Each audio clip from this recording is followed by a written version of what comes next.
Halo Drakor Lovers, drama ini berkisah tentang Vincenzo Casano yang diperankan oleh Song Joong Ki.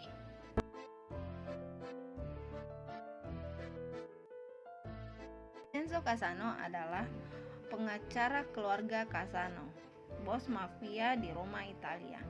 Dia juga adalah ayah angkat dari Vincenzo Casano, namanya Fabio Casano.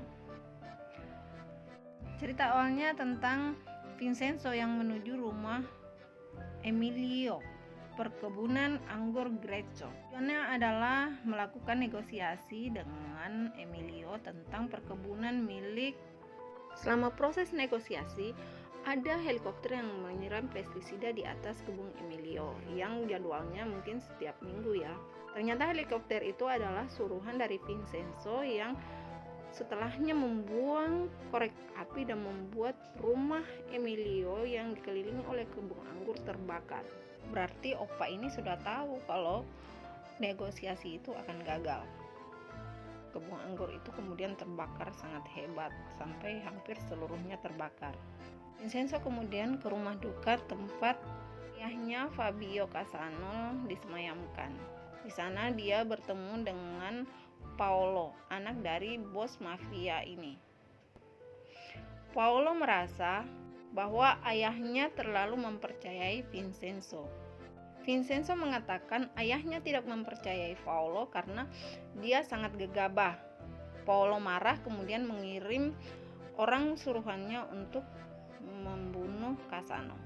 Saat keluar dari mobilnya, Paolo mendapat telepon dari Casano bahwa anggotanya tidak berhasil membunuhnya, gagal total. Vincenzo mengatakan, "Saya tidak akan membunuhmu karena saya menghormati Fabio Casano." Oppa Vincenzo mengatakan untuk jangan mencarinya dan jangan mencari masalah dengannya. Dia menelpon pada saat dia sedang berada di dalam pesawat yang akan berangkat menuju Korea. Oppa ke Korea karena punya tujuan yang sangat besar. Dia akan mencari sebuah tempat yang bernama Plaza Geumga.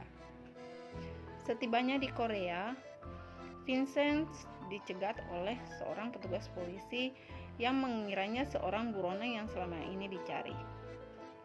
Tapi kalau dilihat dari wajahnya sepertinya memang mirip ya. Sesampai di area parkiran, Vincent kemudian dicegat oleh sopir taksi limosin. Sopir ini menawarkan untuk menggunakan jasanya. Kemudian dalam perjalanan, Vincent kemudian meminum air minum yang disediakan oleh sopir taksi tersebut. Tidak lama kemudian, Vincent kemudian tertidur. Ternyata sopir taksi ini adalah seorang sopir taksi gelap yang menipu calon-calon penumpang yang ada di bandara, kemudian mengambil barang-barangnya.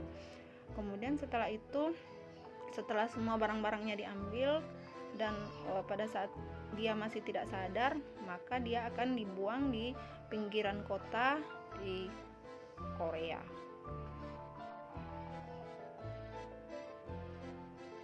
Nah, kita bercerita lagi tentang seorang pengacara yang bernama Nona Hong. Nona Hong ini adalah pengacara dari firma hukum Musang yang bekerja untuk perusahaan farmasi Bubble. Nona Hong dibantu oleh seorang pengacara magang bernama Jang Jo Wong yang juga sepertinya orang ini naksir pada Nona Hong tapi dia adalah junior dari Nona Hong. Dalam persidangan kali ini, Nona Hong melawan seorang pengacara tua yang ternyata adalah ayahnya. Ayahnya membela lawan dari Nona Hong yang merupakan korban dari farmasi Bubble, yang merupakan korban kesalahan dari obat yang digunakan oleh farmasi Bubble. Ayah dan anak ini kerap bertengkar karena mereka membela orang yang berlawanan. Si ayah membela orang kecil dan si anak membela perusahaan besar. Ayah dan anak ini kerap bertengkar karena mereka membela orang yang berbeda dan mereka sering bertemu di persidangan.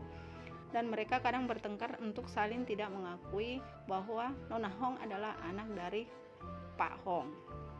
Nah, Nona Hong ini kadang bersandiwara agar ayahnya mau menurunkan sedikit egonya dan menerima keinginan anaknya. Vincenzo akhirnya bisa bertemu dengan Pak Cho yakni Pak Cho Yeng-eum, temannya yang bekerja sama menyembunyikan emas milik seorang pengusaha Tiongkok.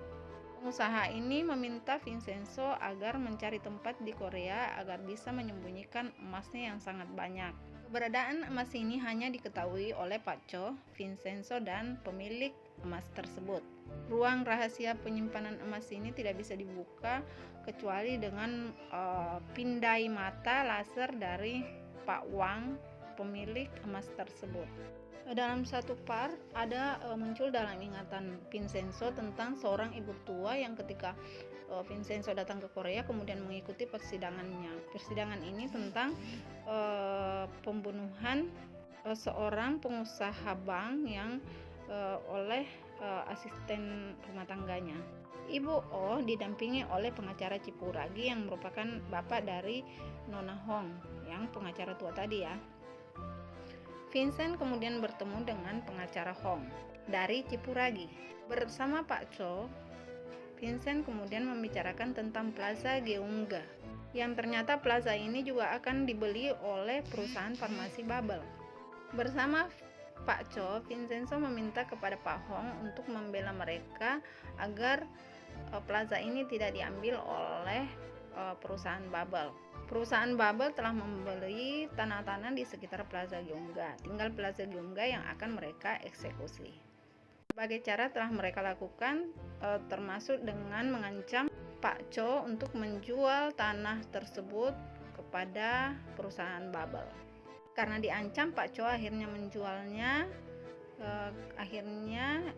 menjadi milik dari perusahaan Babel. Suruhan Babel kemudian datang ke Plaza Geumga untuk mengeksekusi plaza tersebut. Kebetulan saat itu Nona Hong ada di Plaza Geumga sedang menemui ayahnya yang pernah mengirim padanya surat pemutusan keluarga. Dia kemudian membantu ayahnya untuk melawan para preman-preman yang datang untuk mengusir para penghuni ini. Penghuni ini bermacam-macam, ada penjahit, ada restoran, ada tempat fitness, bahkan ada kuil, yang keberadaan kuil itu pas di atas dari ruang rahasia tersebut. Terjadi percekcokan antara penghuni plaza dan para preman tersebut. Kemudian datanglah Vincenzo Casano.